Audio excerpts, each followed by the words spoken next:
Well, good evening, everybody, and welcome to the January 2022 version of the Mid-Michigan Manifest Investing Roundtable. As the cover slide says, baby, it's cold outside, and it's cold up here.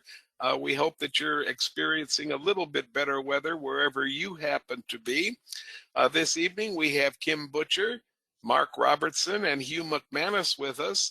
One of our regulars, Cy Lynch, is officiating at a service for his church this evening and will not be with us, but we do have 4 pretty good stock presentations to make this evening, and we'll talk a little bit about our portfolio and maybe answer a few questions about this crazy market we've been in for the last 10 days or so, and bump around some general conversation about what the heck is going on from our point of view, at least. Mark, if you could go to the next slide, we can get the legal stuff out of the way. No investment recommendations of any kind are intended from this program, folks. This is an illustration of the best practices of the different things that are used by folks that participate in the investment club movement. Better Investing Mid-Michigan is one of the sponsors of this evening, and Manifest Investing is the second sponsor. We're not plugging anything. We're not trying to recommend anything for purchase or sale, and we're not endorsing anything. Make your own decisions about what to invest in, and make your own decisions about investing tools as well. This roundtable comes to you once a month, usually on the last Tuesday of the month. And if you'd like to be added to our reminder list, drop my wife an email. Her email is nkavula1@comcast.net. And Natalie will be glad to help you get on our reminder list. We're not going to bother you with a lot of different things except reminders of when the roundtables are coming up. If you'd like copies of the slides from this evening, or if you have questions or answers, why don't you direct those to Mark R. at manifestinvesting.com. And if you want to drop me an email, I'm the same email address as my wife, only mine begins with a K rather than an N. So I'm kavula1@comcast.net. Our agenda is pretty much the same and has been the same now for lots and lots of years. We're going to look at our portfolio, which we've been maintaining and adding to and doing all kinds of things with for close to 12 years now, I think. We're going to look at some of the facts and figures from that. We're going to make a few challenges, maybe get rid of a couple stocks, and then we're going to give you 4 possibilities to place in the portfolio. We're going to ask you to make an audience decision as to which one of the 4 you'd like to add a second holding for, and then we will stay on the line even after we close the recording down. We'll stay on the line and try to get a lot of the Q&A answered. We do have a really nice registration this evening, and if our audience gets, it's already pretty large, so if it gets much larger, I'm not going to guarantee we're going to get to every question, but we'll do our best to knock out a few of the more important ones. Let's try to get this bus on the road, okay, Mark? The goal of this program ever since its beginning has been for the 4 of us, the Knights of the Round Table, and we've added Kim as a semi-regular, and we've added a lot of folks as guests over the years, but each time we're looking to give our single favorite actionable investment opportunity to those of you that are listening to our program. That's my dog thinking that she's going to miss out on some dinner that my wife is feeding the cats right now. So Natalie's getting the dog under control. Non-core selections to the portfolio make up about a quarter of the portfolio, and we actually keep the core, excuse me, keep the core and the non-core separated, and we kind of track the movements of both of those types of holdings. Our goal is to beat the stock market as measured by the Wilshire 5000 by 5 percentage points or better. That's a pretty ambitious goal over a long period of time. And you'll see as we present the data to you that we're pretty proud of what's been going on. Our accuracy guidelines will be to have about 60% of the selections outperform the total stock market. Our accuracy is a little bit lacking at the moment, but we're still working on that. We'd love to move that as close to 60 as we possibly can. Next slide. I think we're ready to start, Mark. Why don't you take us through the numbers here on this graph? Okay, this was kind of interesting. We basically keep track of the performance of the tracking portfolio. Nearly 12 years now. And what this basically represents is the answer to the question, how much are you beating the market by? And you can see the years on the x-axis and the actual amount of outperformance on the y-axis. So that dotted line, red dotted line across the middle of the page, that's the 5% target. We're trying to get to that. That is basically the translation of an objective or a goal for many investment clubs, to try to beat the market by 5 percentage points, as you just heard Ken say. And you can see that we've actually been up above that, and we have kind of relaxed and come back a little bit. But lo and behold, even though our long-term rate of return dropped from 18.5 to 17.4 within the last month, as is shown up here, the market actually dropped more. And so 17.4 minus 13.1 in the comparison means that we are at a positive relative return of 4.3%. That's what you see graphed here. So it actually, even though we lost about a percentage point in long-term performance, we actually gained on the market. So we'll take it. We really would like to hang out in that 5% neighborhood or more. And like I say, we'll take it after a few months of slumping and kind of stabilizing right there at that 4% level. Now, the outperformance accuracy, you just heard Ken talk about a 60% objective. That probably was a little ambitious. Why do I say that? We've got nearly 7,000 Groundhog selections in 15 years of that stock picking contest, and the performance accuracy of that is like 49%.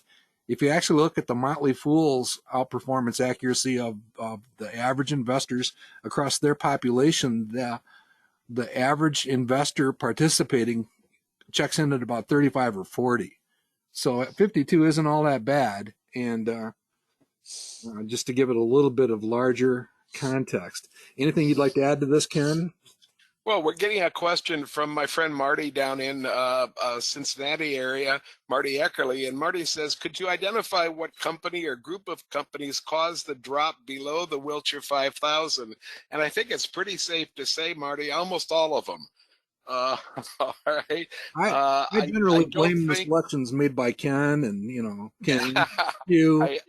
I don't think there's any particular sector or any particular type of company that caused us to do better than the market or worse than the market.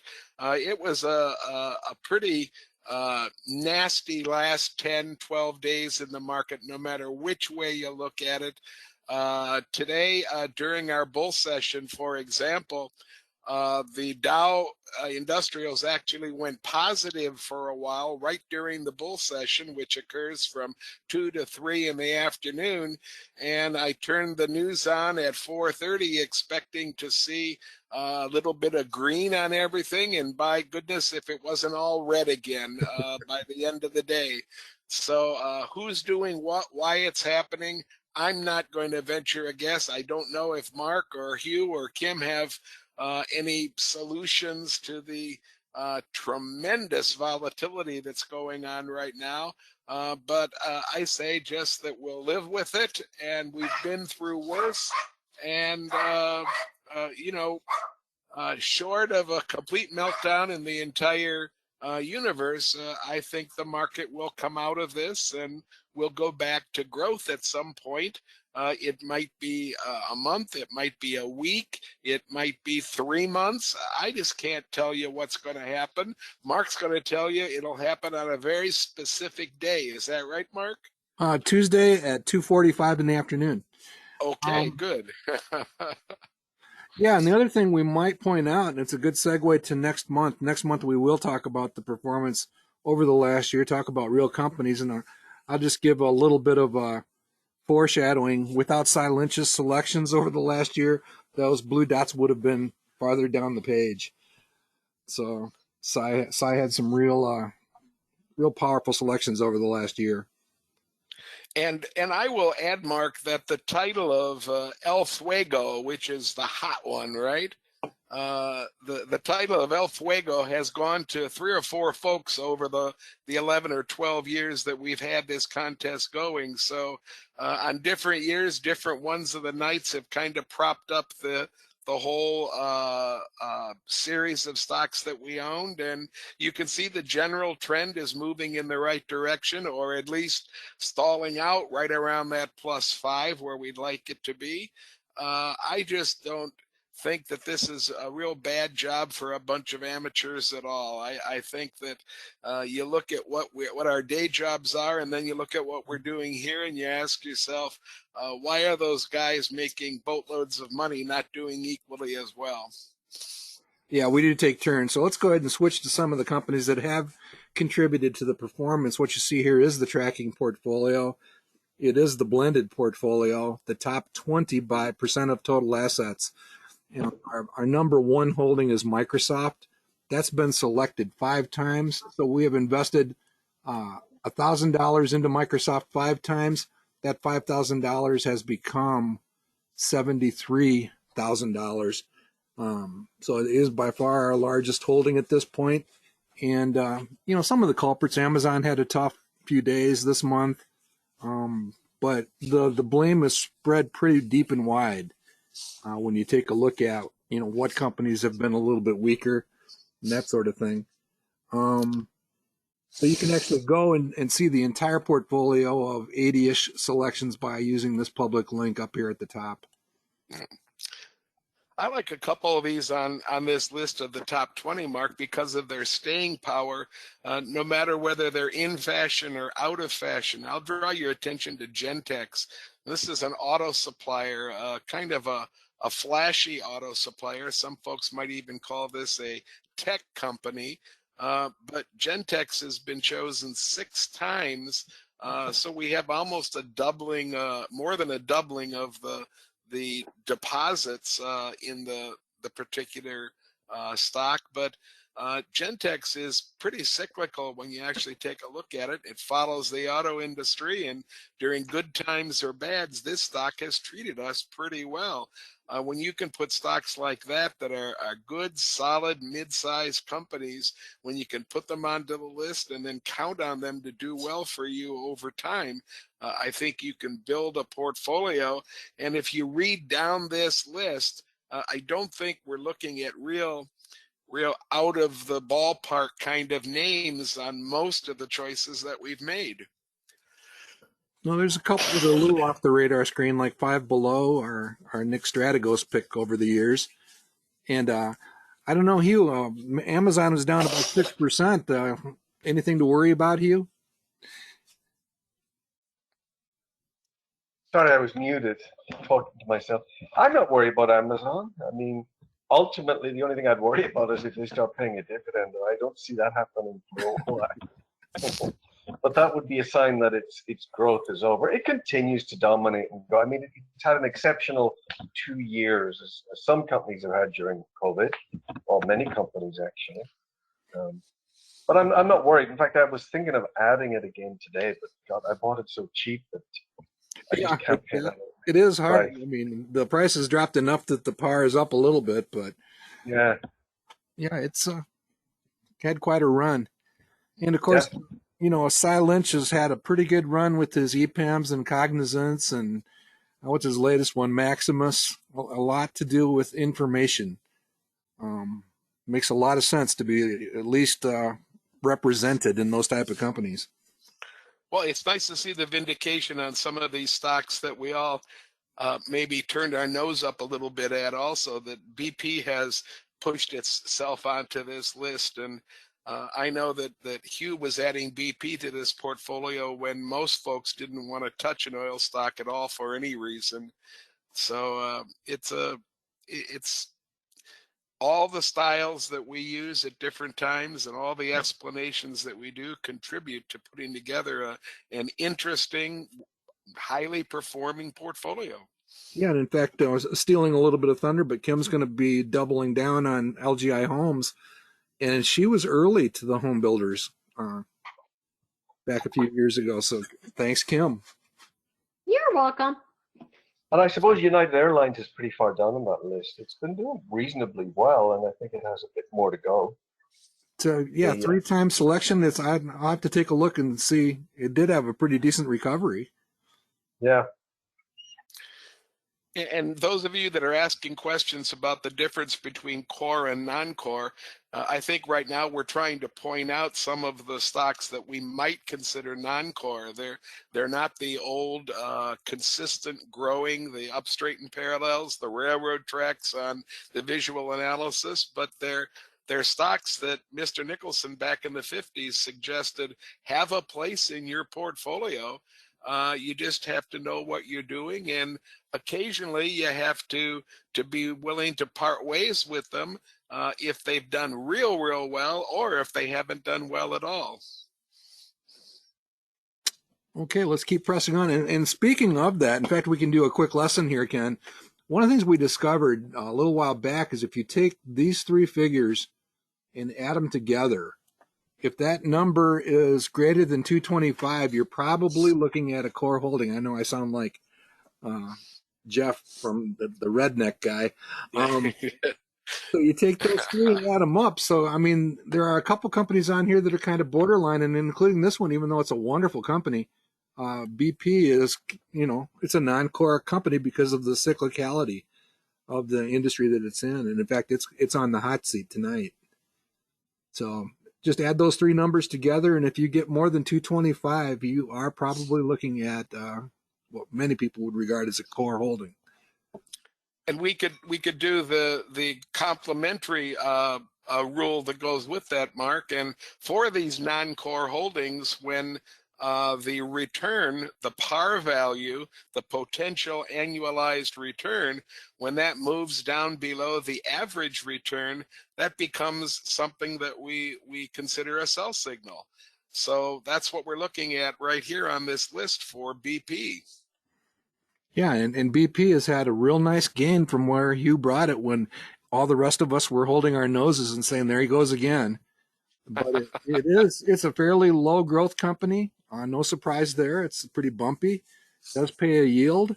But again, it might be one that we set free and buy back the next time it springs a leak in the Gulf. So that was the first time he actually began accumulating it, and then during the Gulf. Yeah, during the leak, I can remember that. Virus to set it to a 25-year low. As I recall, you actually left the conference when they had plugged the leak and placed the buy order. I was pretty excited. Normally, you can just get gas at your gas station, but all you had to do is swim out the Gulf, and there's loads of it there for you. Absolutely. So here's a look at the visual analysis, which basically documents that it's not a core, it's not a traditional holding. It's definitely a special situation with not a whole lot of growth and with some pretty bumpiness when it comes to profitability. It even has some of those Hugh McManus moments of where their earnings go missing and they start searching for it on CNN. They're there.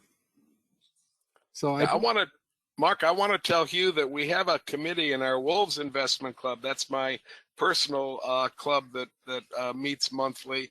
And we've been looking for a company to buy that's intimately involved with the electric charging stations for electric vehicles. We'd like to take a position there. And oddly enough, BP is one of the remaining companies on our short list right now. BP, if you look at it and take a little bit of a dive, you'll find out that they're doing an awful lot of work in learning how to create these charging stations, learning how to get them positioned in various places. They feel that their already existing system of gasoline stations under various brand names gives them a leg up on putting charging stations in places that might make sense as well. So without meaning to, we've included a giant company on our list of what we thought were going to be small companies just beginning to become known in the whole field of electrification. The other company that made the short list is Tesla. They're also doing a lot of work on creating the infrastructure to allow people to drive long distances and have places to charge their cars. But BP is on the short list, and it's a very short list. It's only 4 or 5 companies right now. Oh. So That could be a good transformational study on some of those very long-term studies we've been doing during bull sessions, too. it makes a lot of sense if this becomes a large part of their business, you know. Mm-hmm.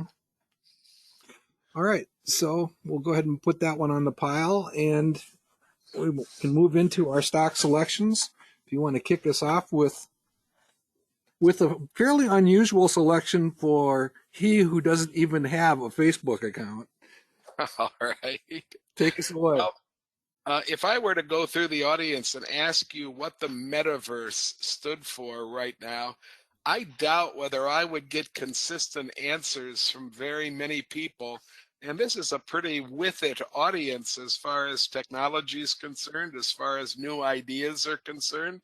And the reason I don't think you'd get a consistent answer is that I don't think anybody can quite agree what this brand new noun, metaverse, what it really means, what it really stands for, and more importantly, what it's going to mean and what it's going to stand for in the next 5 to 10 to 15 years.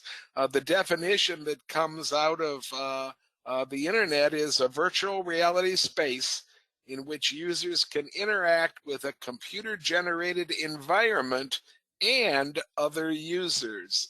I don't know how many of you saw the movie Ready Player One, but Ready Player One was the impetus for the concept of a worldwide metaverse, where you actually entered the metaverse and became a whole different personality with all different traits and different things that you could make happen in this game that affected the entire world. Now, I'm not sure that's what this definition is directly speaking to, but let me give you some examples, excuse me, of what different companies think the metaverse is. Next slide, Mark. In the metaverse, people will create digital avatars. That means you'll become somebody different, and you can look any way you want to look. You can be tall or short. You can be any color you want. You can have tentacles on your head. You can do almost anything as a digital avatar. And if you're going to become a digital avatar, you're going to need accessories. That includes clothing and all different kinds of accessories. And even today, people are selling these accessories for you to use with your digital avatars. This is one of the more egregious examples that I chose from the whole huge number that I came up with when I did my work on this presentation. Here's a virtual Gucci bag sold for more than $4,000, and you can't do anything except look at it.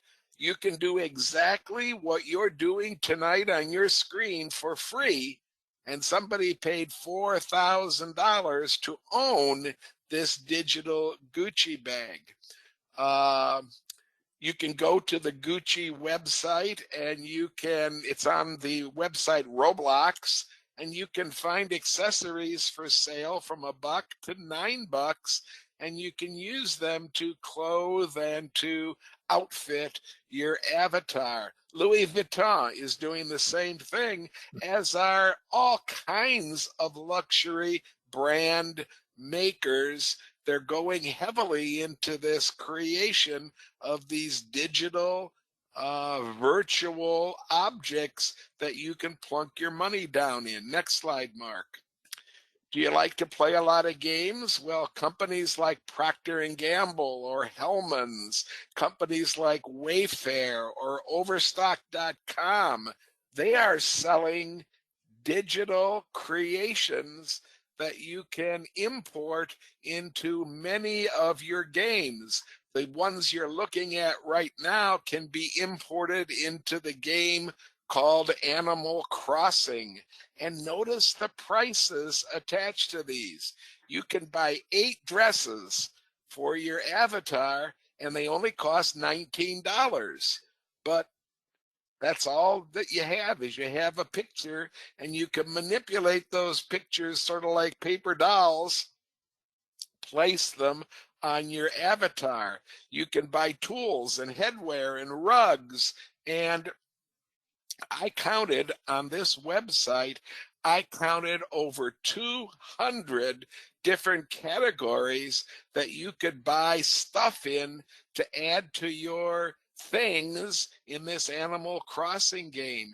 Hellman's allows you to create a branded place where different players can drop off spoiled food, and that spoiled food Hellman will then turn into donations for a food rescue charity. So Hellman's using it as an advertisement for doing good, but there's all kinds of things that can make you money in this new metaverse. Next slide, Mark. Here we are with the crock pot. That's a pretty mundane object. Newell is the company that is the backer of Crockpot, and this is an NFT. That's a non-fungible token. So you can actually buy this picture, but the picture that you buy will have, in the place where the Crockpot food is right now, it'll have different food every couple of minutes cooking away. So 7 days a week, 24 hours a day, you can watch the Crockpot simmer, and it'll always have different food in the Crockpot. It won't be on a loop like you're used to seeing with certain kinds of technology. This will be different every single time and continuously different. Crockpot thinks that it'll sell a lot of these as a curiosity, and it'll be great advertising. I guess that's up to us to see if that actually happens. But these NFTs are being sold for tens of dollars and for tens of thousands of dollars to people that have nothing. Well, I shouldn't say they have nothing better to do with their money, but that makes me sound like I don't think there's any hope for these things in the future. I don't, by the way, but I'm sure that I'm going to be wrong. Next slide, please. And one of the amazing and to many of us absurd uses of the metaverse keep on coming. I have a story about email that I'd like to tell you. Now, email dates back to October 72, when a gentleman by the name of Khan put together a group. Excuse me. They were just starting to work on what later would become known as the internet, and they put together the ability to message each other. It was a very small group, but that was the origin of email. Next slide, Mark. And email kept growing and kept adding to itself, and by the mid-80s, we had networks that the original folks with the internet had never conceived of. LANs, local area networks, but these local area networks were springing up all over the country, And they got the idea from the inventors of email that this might be a really great way to communicate in small, like-minded groups of people. In our county, all the school districts and the universities together created a LAN called GenNet, and then they gave each one of the participants in GenNet, they gave us each 6 email addresses. I took one and I couldn't peddle the other 5 for anything. I was met with derisive laughter. I was looked at strangely when I tried to assure teachers that eventually there'd be ways for them to communicate with people that were doing sort of the same thing they were doing, and it would help them on their job. And we were just way too early in the mid-'80s, but by the time we get to the 90s, we begin to see the growth of email. It becomes the primary source of communication over the internet. Now it's moving to the secondary or even tertiary source right now as we move into texting and all different other types of face-to-face interactions. But email certainly became something that most of us then, and even a lot of us today, find it very difficult to live without. Next slide, Mark. So we bring in the biggest stakeholder to all of this metaverse stuff, and that's a company that used to be called Facebook. That's the icon down in the bottom right for Instagram. And together, these two companies, even though they're under one business umbrella, are stakeholders in what the company at least hopes will become the new metaverse, the brand new frontier. Facebook is the largest stakeholder in their vision of the metaverse. And you might say to yourself, well, that makes sense. If I'm going to define something, why not define it to benefit whatever I'm doing right now? So Facebook has decided that the metaverse will have a lot to do with things that are already parts of the Facebook brand. Next slide, Mark. Facebook even changed its name, and the new name of the company is now Meta Platforms. And Facebook hopes to be a place where a lot of these metaverses are going to be housed, where you will go to enter the portals to become part of one or more of these metaverses that are going to be created out there. Next slide. So I don't know what you think about Facebook, what you think about the legal challenges to the company, what you think about their ethics or anything else. And maybe for some of you, Facebook is a verboten. I don't happen to have a Facebook account, never have, probably never will. But from a purely investing standpoint, I don't find very much not to like about this company. I'm looking at their visual analysis. I'm seeing strong, consistent growth. I hope you're seeing it as well. Next slide. I'm seeing sales rates way above 30% historically for the last 6 or 7 years. You notice that I'm estimating sales growth above 20 going forward. I hardly ever do that. And I think my 22s are actually on the conservative side of where a lot of the analyst community happens to be. I see excellent to superb management comparisons. Those are darn good profit margins, return on equity, and they're doing it with a very low level of debt. Next slide, please. I'm looking at PE values that are not in the nosebleed territory. I'm using 28 as a high PE going forward for the average, excuse me, and 16 as the low.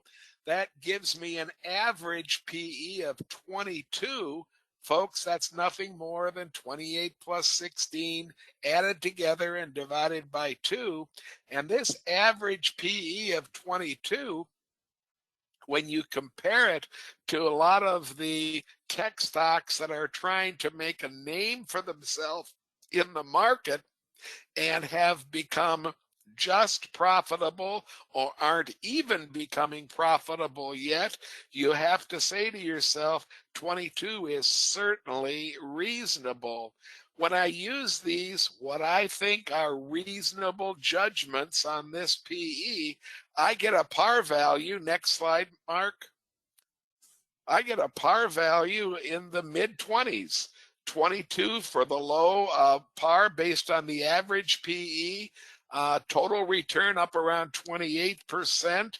I think I have a good chance of this stock returning at least 20%, and I'm going to bank on something in the neighborhood of maybe 23, 24, 25%.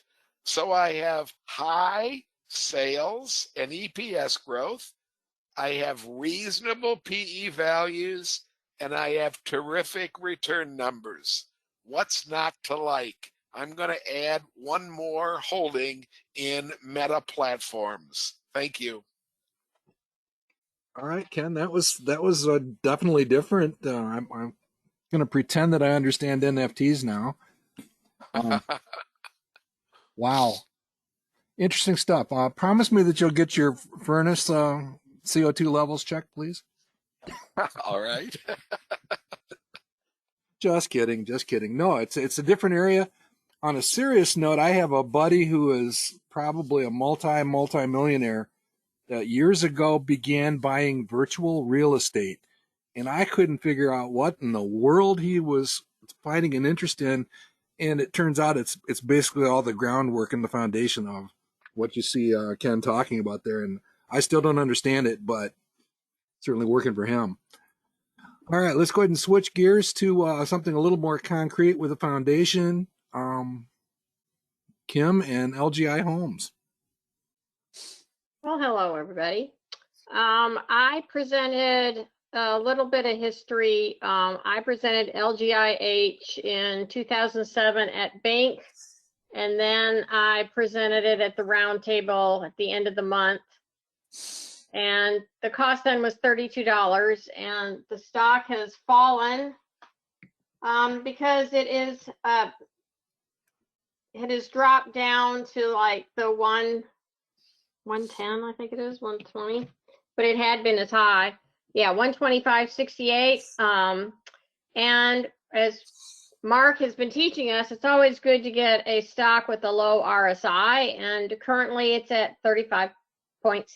It's not below 30, but it definitely has dropped. Next slide.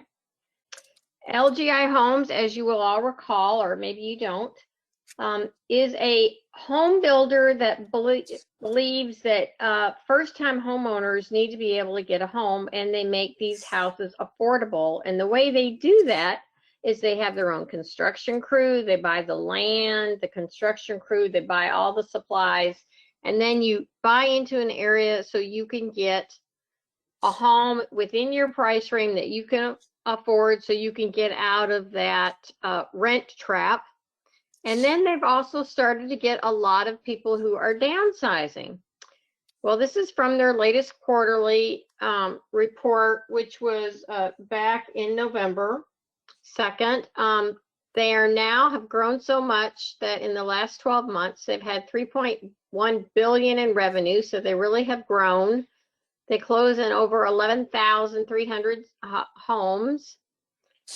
Their margins are 27%. Their adjusted gross margins are 28.5%, which is nice and fat and pretty juicy for a home builder. 38%, 38.7% on return on equity. They have grown. When they first started, they were only in 4 regional areas where they knew the metropolitan area had increasing population and good jobs for people to start with. Well, now they're in 35 markets and 19 states where it used to be 4. Because what they do is they build a community with sidewalks and even see if they can get schools in there. and tennis courts and the social aspect of playgrounds and all those kind of things. They also believe in having a lot of inventory for more houses, so they now have over 87,000 owned and controlled lots for continued building, and they have 50,000 homes that have closed since its founding, and they still have a lot more to do because they have a lot more in the pipeline. Next slide. This, as you can see, is when they started. They started in 2010, didn't go public. I think it was 2013 or 14. But obviously the management team, as you can see, up, up, up, up. In Florida, they have 10% of their market. In the central parts of the U.S., it's 43%, the West 11%, Northwest 13%. But they have diversified geographically. They make sure that their homes are in the affordable range for first-time homeowners. And they've been doing everything right, because look at the rapid growth and look at how fast it's gone up. And the number of homes keeps going up that they're doing. And this is when we had, before we even had really dropped interest rates, because they started, they were really lucky to start right after the market had collapsed, but there you go. Next slide. Here's a idea of how their financial results have done so far year to date. Home closings are up 33.5. Revenues from the sales are up 53%. Average sale price has gone up 14%. As we all know, lumber has gone up, supplies have gone up. We have supply chain issues, but they finished 103 active communities. They still have 104 they're still working on. I am very much think it's important to make sure I know that my companies have great gross margins. And this company is up 250 basis points on their margin. Basically, to me, all these numbers, when I look at them, is like, I have good management here. They know what they're doing. They're keeping their costs down. You know, they really actually, like, they buy all the supplies. They buy the land. They always have a general contractor or general manager on site to make sure everything is done in the most cost-effective way. And that's why they've been able to make money. Next slide. Any home builder needs to have inventory, and if you'll notice this, that they still have a lot of total inventory in units, and they have over $1.9 billion in inventory with lots of lots that they can keep on growing. And the thing is they're growing around the whole U.S., and even with interest rates going to probably start to climb somewhat, and our supply issues are not done, and at least some of the lumber prices are coming down, this management team has been able to keep their costs in check, so they keep growing. And that's what we all want when we want to stock. Next slide. If you'll notice here, one of the things I like to look at for me is their pre-tax net income over here on the left-hand side is up 18%, but look how consistently they've been from 11.2 to 18. Their net income percentage has gone up from 7.4 to 14.5. That's almost a double. As I said, this is a company with great management to make sure they're watching their numbers and watching their costs. Next. And obviously, when companies can do that, folks, remember this was a stock at $32 when we started, and it's like $125 now, and it's fallen. That's the part I like, because the stock is getting into a perfect time to add more shares.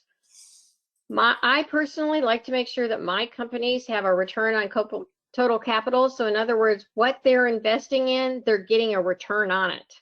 You don't want to invest $50,000 for a brand new kitchen, and when you sell the house, you only get back 10%. This company is giving great returns on that invested capital, and 30%, 31.2%. That's not too bad. In 2020, it was 22.9. They're consistent. that consistency means a lot. You and I, as investors, love volatility in the market, because when we have volatility, what do we have? A little bit of blood on the streets, and some of these great quality stocks drop in price, and we're able to get some of those shares. Next slide. This was from the Value Line Special Situations newsletter. This is from December. You could see where they had recommended the stock, and it was at 159, and it had closed today at 135, so it had dropped another 25 points. They thought that the stock could go up to 240 in a 3 to 5 year period. So now we're saying from 135 to 240. I don't think none of us are going to complain on that. The stock did sell off after the third quarter report because they had a lack of inventory, and they went out and they got some more land so they could have that. And they don't have homes built because they're selling them. They don't have enough. People want the homes, and they can't build them half enough. As they say, it says prices have increased due to demand and escalating costs for their materials. They could face another tough comp for the home building industry, yet they're guiding an acceleration in the community count growth for 2023. They're putting more raw land into its portfolio, about 64% of it, $1.9 billion in the backlog. Now, everybody loves a stock that's got a backlog. Land development will usually take between 24 and 36 months to develop. Great runway for growth. I think it's a great opportunity to buy. Next slide. This is the stock charts. Mark, if you can circle where the RSI is 35.5, top left. There you go. That's one of those things. And if you'll notice over here on the far right-hand side where Mark circled it, notice how the stock price had dropped. And it had gone down to like 118, but now it's bouncing back up to 125. And today it closed at 135. So it's dropped down and it's coming back up. So I believe that the falling stock this stock I think has reached its bottom. Next slide. Another thing I like to look at, which many of you may not be aware of, but this is called the Pnf Charge, which basically means the X's are buys and the zeros are sells. And who's in charge? Well, the stock price dropped from 138 all the way down to 118, but look who's in charge right now. The buyers are buying the stock and it's going up. And this was prior to the close of today. So if it would go all the way back up to 135, you'll notice that there was probably 3 more boxes that will have X's. For me, this also tells me what's going on with the stock. How is it going? It's not going to probably keep on falling. It's reached its bottom and it's starting to gradually go back up. Next slide. And here's your proof. As you can see, we took the numbers from the value line, which came out today. Sales forecast of 17.3, and you've got your margins are at 14%, projected annual return of 21.9, and I'm being conservative. So in being conservative, there you go.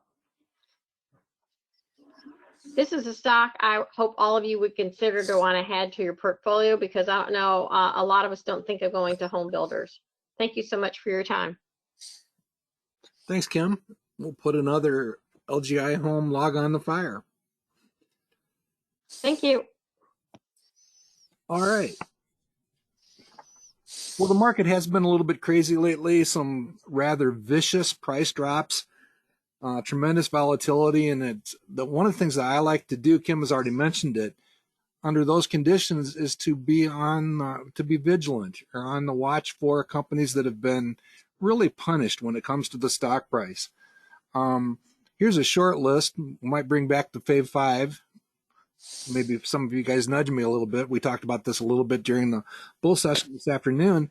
These are companies that have a relative strength index, actually, in one case there, down around 10 for Netflix. That's just basically suggesting that the company's stock price might be overly punished. And Netflix basically came in with fairly decent results. They did raise prices, and then they did condition downward some of their expectations for the next couple of years, but not big adjustments to the downside. The reaction in the marketplace was pretty strong. I mean, when you have companies like Amazon dropping 6% in a day, this type of thing happens with a company that people are a little bit skittish about in the first place. So any one of these companies is potentially oversold and could dig in on them. You know that Cy and I both featured United Natural Foods. That didn't work out very well for either one of us here at the round table, but that's been on quite the roller coaster ride here recently. And that's on the list. And if you want to look at a kind of a stalwart, a behemoth in the financial industry, BlackRock is there also with some somewhat compelling numbers. But I was going to try to talk myself into Netflix. I mean, Netflix is getting an awful lot of airtime in our house with the pandemic, and I suspect that's true with many of you also. And they do have a pretty good inventory and service to customers. So Netflix could be a decent study. But I actually decided to switch gears and go in a slightly different direction. And the direction I'm going to take, in fact, I'd invite Hugh to make any comments that he feels comfortable making since he's able to join us here tonight. He might have to recuse himself a little bit because he is directly affiliated with this industry. But I want to talk about accumulating a position of Ardelyx. We've actually added it to the portfolio 7 times. We've talked about it other times. And it's had a heck of a roller coaster ride. The high price back a few months ago was $9.23, basically a position that made all of these 7 positions pretty spectacular. And it's really had quite a drop on the FDA disapproval or kicking the can down the road on the drug that they are trying to get approved. And the result of that has been that this company is now trading for less than $1. So if I can convince you to come along and we'll put my $1,000 to work, if the audience concurs and votes for it, we can actually drive this cost basis down to $2. You guys will work with me. Let's talk a little bit about the situation analysis. And one of the things that we always would talk about when it came to the undervalued stock in Better Investing magazine was this notion of a catalyst. So what is the catalyst for Ardelyx going forward? Okay, so let's take a look. It's got quite a bumpy history here. You can see that the revenue chart actually has some gaps in it. Some of this stuff is royalty type stuff, but they have begun producing revenues. In fact, one of the changes that they've made here in the last few months is to circle back and actually do some pre-approved work with some of their irritable bowel syndrome solutions. And those are actually taking off. And as you'll see, they've actually gone back and hired some of the people they laid off after the FDA disapproval a few months ago.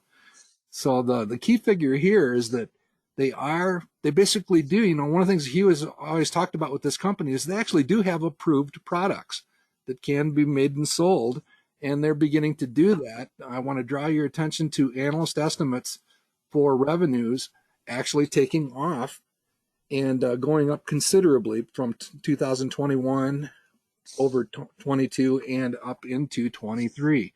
So they are beginning to sell that stuff more actively, and they haven't given up on the disallowed tenopor drug, but they're basically coming at this with a multi-pronged strategy. I think that makes a whole lot of sense. One of the things that we've talked about also is that they are not burning cash. You're looking at a multi-year chart for cash and short-term investments, and you can see that there's a little bit of bumpiness here, but it's certainly not driving towards zero, and they are not tacking on a tremendous amount of more liabilities, at least at this point. So again, this is a company that has approved products that are, basically in the revenue stream. They're beginning to pursue that more diligently, and they are not burning cash at an excessive rate as a biotech company. Okay. So basically what it comes down to is they are going back, circling back, and taking advantage of a drug that had already been approved for irritable bowel syndrome. I would think of this as a bridge to help them perhaps get through to the next phase. They may not survive this whole ordeal, but this is a strategy that they have adopted and does seem to be taking shape. And again, they are hiring back some of the people that they laid off to actually pursue the marketing and sales of these solutions. And here's the catalyst, at least one of the catalysts. I wasn't aware of this, at least I hadn't noticed it fully. We basically have been without a head of the FDA for several months, going back to at least August. And President Biden has nominated a previous commissioner to return to the head of the FDA, and it is expected that he will be approved, even though some people are going to vote no. And what's important about this is, again, looking back at past performance and how he behaved and how the people at the FDA behaved, in affiliation with him. He's very evidence-based, and there's a whole lot of evidence in support of the drug which has been disallowed or postponed. And I would just encourage you to take a closer look. This is actually borrowed from a report by a management consulting company that deals in the biotech and pharmaceutical area. And again, the indication is that he and his team are probably going to be somebody that can be worked with between Ardelyx and the FDA. So here's some of the other highlights of what's been going on. You can see the price target chart up at the top. We tracked that all the way down from that price of 9. I would point out that there's actually been a little bit of a bump up in the expectations, even though it's not major. When you're talking about a stock that's trading for less than $1, that 550 is actually pretty good. And there actually has been an uptick in the number of people betting against the company. Some of that probably is related to if they can't maintain a stock price above $1 for a certain amount of time, the average stock price over a certain amount of time, they can be delisted. And so there's a bunch of things at work here. It is still speculation, but again, as we have pointed out in the past, and that story continues to still be true today, they do have approved products that they are selling. They do not have a tremendous amount of debt. They are not burning through cash, and they still have this appeal in the works. But this does qualify as raw speculation, and it really is just an effort to see. It could be a home run, it could be a strikeout. So I'm going to add one more log to the fire for Ardelyx and hope for the best. Mark, can I add something? Absolutely. Couple of things. There was a Form 8 that was filed in November. And what struck me was the interesting part was 3 executive officers were going to get huge bonuses if they met certain criteria by June of 2022. Of course, you go look at the filing and you try to find out what those criteria are. You can't find it anywhere, but there's some metric they have to meet. The second thing is I noticed where they said they had let all the staff go, as you discussed, for the sales rep. But they also, in another article that I found today, because I'm always keeping an eye on Ardelyx, they plan on having 125 people on staff at Ardelyx by June. That's a whole lot of salespeople to be adding. Another item on there is, as a nurse, we were always taught on evidence-based practice. That was the big terminology we had to use. And in November, there was a kidney week, and there were 3 different studies that were presented on Kidney Week and talking about how Ardelyx drugs, Tenopor, which has not been approved by the FDA, had passed all the items with evidence-based practice on those studies of what the FDA had been asking for. So I don't know if the catalyst is just the FDA guy who's coming in, Mr. Robert Califf, because he is from Duke University and he believes in nothing but making decisions by evidence-based practice and studies. And what did the studies show? So I agree with you. I think that the catalyst could be the new appointment to the FDA and how he thinks and how he wants the FDA to work based on science, not based on anything else. And time will tell on all of these. And yes, I will admit, so you all are aware, I do own shares of Ardelyx. Yeah, as do we.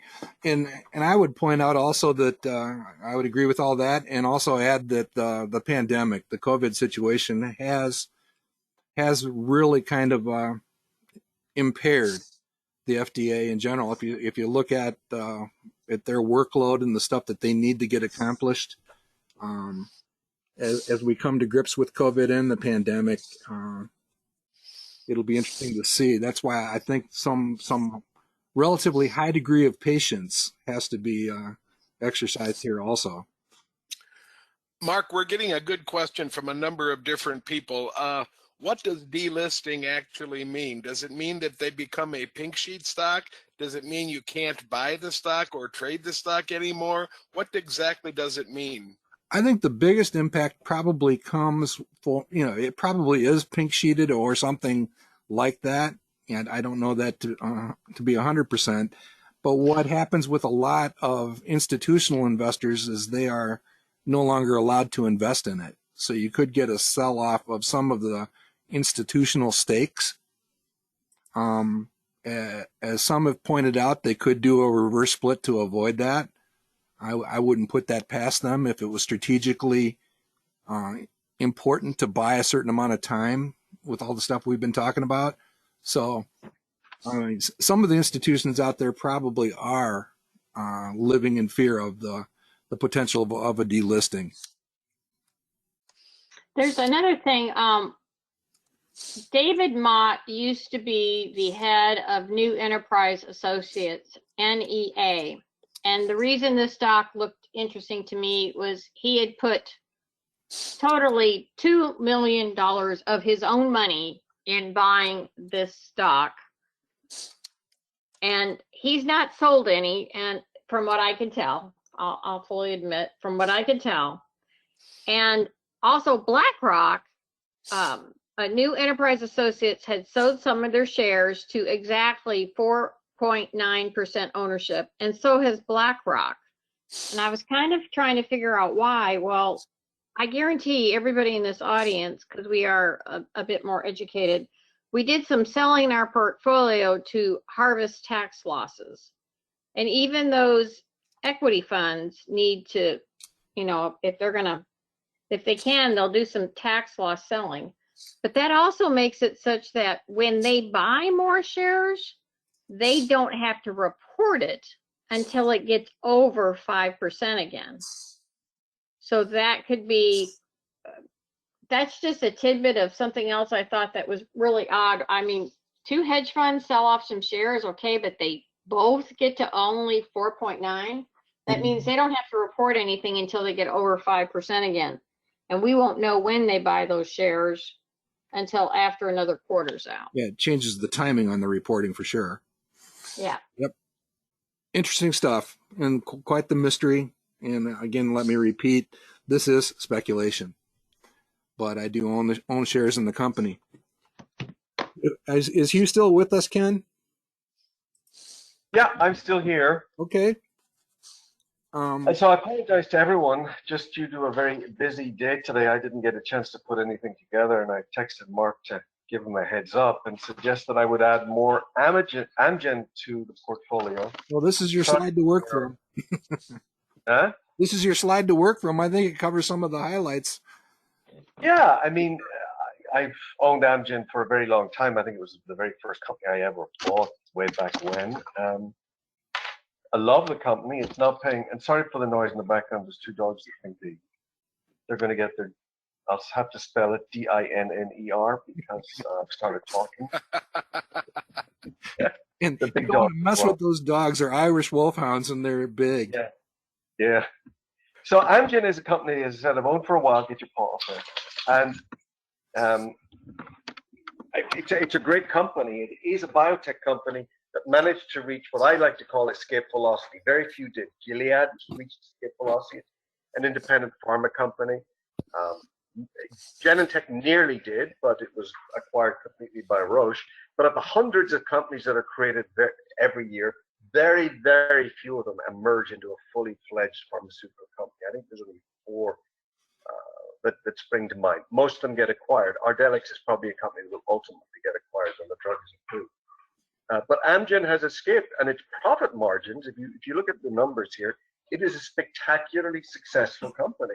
It's almost a blessed company because every time you think it's going to have an issue with patents, like with Epogen or Neupogen, something seems to happen that protects it. These are biological drugs, and a generic biologic is called a biosimilar. And the companies that are trying to produce biosimilars are discovering 2 things. First, it's hard. So it's very hard to get an exact match for what Amgen does in the manufacturing and get this drug approved onto market. And the second more important issue is the savings aren't really that good. When a generic goes to market, a company loses 90% of its revenues and sales overnight in terms of the number of tablets that it sells. It just vanishes immediately because the price difference is enormous. Lipitor, which back when it was in the clinic was about 100 to 200,000 a kilo to make, got down to under 1,000, then dropped to 500. Now it's been manufactured for $3 or $4 a kilo. Aspirin is manufactured at 50 cents. Metformin, which many people might use to control type 2 diabetes, is manufactured in India at $6 a kilogram. Producers that make a higher quality form of that drug is $15, but it's a fraction of what people pay when they buy it from the pharmaceutical company.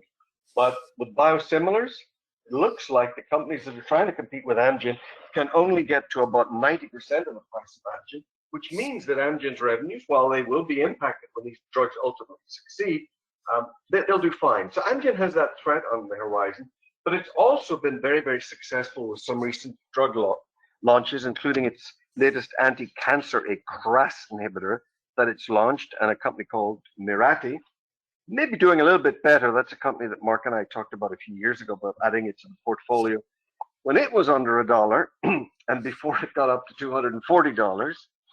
I hope I just was doing a little bit of foreshadowing there. No reason. But Amgen continues to do spectacularly well. But as I said, recently it has had a bit of a downturn in the stock price, as you can see on the chart. It was $220 recently. Here it was just about $200. But yet it's still able, even though there's some bad news, a little bit of threats about generic competition, etc., on the horizon, it's still able to raise its dividend by close to 11%, start paying a dividend in the fall of 2011, and has paid out nearly $40 to shareholders since then. In fact, and I look back with great regret when in 1984, had you just decided to take a cash advance in a credit card and paid 24% interest and bought as many shares as you could, you would be spectacularly profitable today. And not only, and if you went ahead and were crazy and bought it on margin, not only would the very first dividend payment pay off your credit card bill after 15 or 20 years, plus all the accrued interest, but it would pay your margin charges as well by a huge margin. So buy early and buy often. I'm not suggesting that irrational idea of taking a cash advance in a credit card and then doing margin. That would be just insane. But it shows you how a small company with a good idea and a commitment to quality and a commitment to healthcare can do well if it's in the right place at the right time. Finding them, really hard to do. Picking them out from the crowd, that's the challenge. But Amgen now is it's a fully fledged pharmaceutical company, very successful pharmaceutical company. I think its numbers look great and its future even looks better. So that's why I want to add a little bit more Amgen. There's another company I would have added if I'm free to talk about it, but unfortunately I'm not, so Mark did instead. I would have added that one, but I'll go with Amgen. Okay. All right. Thank you. All right, Ken, I think we can go ahead and launch the poll. Okay, give me just a second here, Mark, if you would. I consider this, again, one of our more eclectic collections of companies.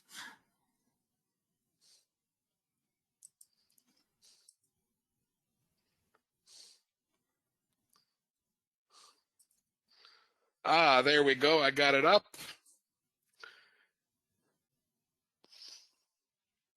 And if you'll help us out, audience, by just voting on as to which of the 4 stocks you'd like to put in the portfolio. If you don't like any of them, none of the above is there for you to choose as well.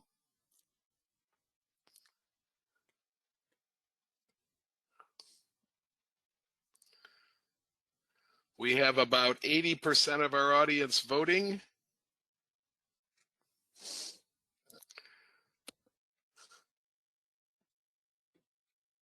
We're pushing it to 90%. I'm going to count to 10 in my mind and then close the voting. We need maybe 1 or 2 or 3 more people to hit 90%. Doesn't cost you anything to stab a vote at it, folks. Thank you for the last 2 or 3 that just voted. I'm finished counting, and I am going to close the poll. And we have a dead heat, Mark. Let's share the results. Ardelyx and Amgen? No, it's LGI Homes and Meta Platforms. Oh, you Facebookers out there. Okay, so let's put 1 share or an extra $1,000 into each of those. That's a dead heat, 35% each. Kim, if I would have closed it down at 89% voting, I had a 1% lead at that point. So that was your fault, man. You gave me an opportunity to get in there. all right. So I'm going to hide this now, Mark, and give it back to you, okay? Okay. I'll go ahead and enter those in. Just a quick reminder that we do archive all of the roundtables, all of the bull sessions, and some of the other educational sessions that we put together. On the YouTube page, you can actually search for Manifest Investing or Roundtable or both of those things, and you'll find that page. We would encourage you to subscribe, and we would be happy to let you know anytime new content is added to the YouTube page. Plus, you can go back and relive some of those humility-laden moments from the past. And there's a few of them out there, and there's some spectacular ones, too. All right. As far as coming attractions, just a reminder that we are still doing the bull sessions at Tuesdays. We're having quite a bit of fun, and we are having some fun with the Groundhog Challenge, which is coming down to a dead heat between 7 or 8 people, including Warren Buffett this year. And we have 8 days to go, and kind of interested to see how that one winds down. We're actually going to be out with our Groundhog Challenge number 16, 16th annual.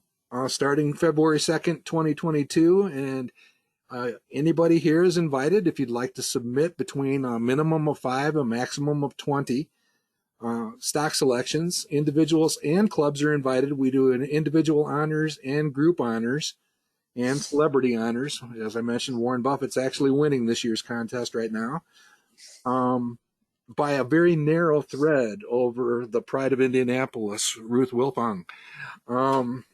But she's still in it, along with a few of our community participants that you all know and love.